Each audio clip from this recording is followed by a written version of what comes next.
सोचो क्या हो अगर तुम अपने कॉलेज के दोस्तों के साथ एग्जाम के कुछ दिनों पहले ट्रिप प्लान करके भगवान के द्वार हरिद्वार निकलते हो और फिर तुम वहाँ अपने दोस्तों के साथ एक बढ़िया सा स्टे ढूंढ कर रुकते हो और फिर नेक्स्ट मॉर्निंग इतने ठंड में सुबह हाथ में चाय लेकर तुम्हें पोएट्री सुनने को मिले तो कैसा लगेगा। मजा आएगा ना। मुझे भी आया और ये मजा मैं हिंदुस्तान के हर व्यक्ति को देना चाहता हूँ। तो कविता का शीर्षक है नारी।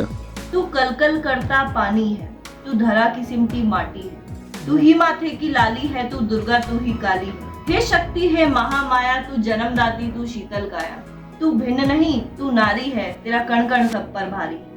तेरा अंतर मन संरक्षक है, तेरी कोख में बसा ये जीवन है। हे नारी है शक्ति महान, तेरे हाथ में है जीवन की लगाम।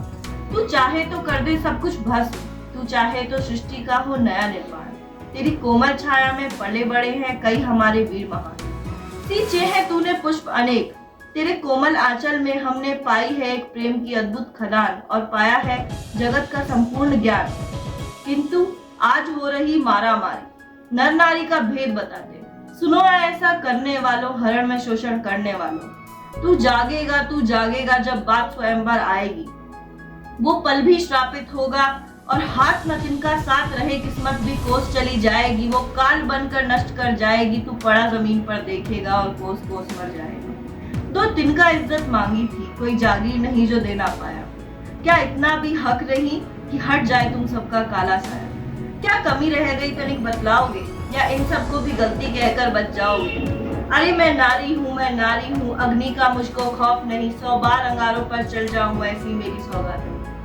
ग्रेट हो गया, बहुत बढ़िया। इसका टाइटल है कृष्ण की माया। ठीक है, ये तब की है जब दूध कीड़ा चल रहा था, तो उसमें कृष्ण ने मतलब जो हमारा वो क्या बोलते हैं द्रौपदी आई थी, उसके जस्ट पहले का सिनारियो पूरा। ठीक है, शकुनी ने एक माया जाल बुना, पासों को वश में करके नया प्रपंच रचा। पांडव को कुछ समझ नहीं आया, राजपाट सहित मान गवाया। दुशासन की दुस्साहस देखो, केस पकड़ द्रौपदी को खींच लाया। करने भरी सभा में कुलवधू को वेश्या कह बुलाया। द्रौपदी को कलंकित करना देख नहीं पाया, गोविंद की माया, गोविंद ने द्रौपदी की लाज बचाया। शंख बजा शंखनाद हुआ, स्त्री के अपमान पर महाभारत का आगाज हुआ। पक्ष में राजाओं को करने का फिर भौजाल हुआ। दुर्योधन ने षड्यंत्र रचा, अपने हक में माधव मांगने को दुर्योधन द्वारिका धाम चला। पहुंचा जब दुर्योधन, केशव निद्रा में थे, जा सिरहाने बैठ गया। तत्पश्चात अर्जुन भी प्रवेश द्वार पर खड़े हुए।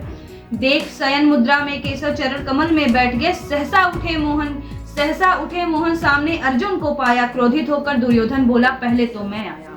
एक तरफ थी नारायणी सेना, एक तरफ थे स्वयं नारायण। दुर्योधन ने नारायणी सेना मांग लिया। जिस तरफ होंगे कृष्ण बिन शस्त्र उठाए जीत जाएगा, यह बात अर्जुन ने पहचान लिया। ध्वनि सुनी गांडीव की और युद्ध का आगाज हुआ। रणभूमि में अर्जुन का मन डगमगाया। अपनों से युद्ध कैसे करें, ये सवाल मन में आया। फेंक दी गांडीव, बैठ गए चिंतन में, सोचने लगे ये कैसी है विधाता की माया। केशव ने पार्थ को समझाया, पार्थ को कुछ समझ नहीं आया। गोविंद ने गीता का सार लाया, जन्म मरण सत्य असत का पाठ पढ़ाया। कृष्ण की माया देखो कौरव को पराजित कर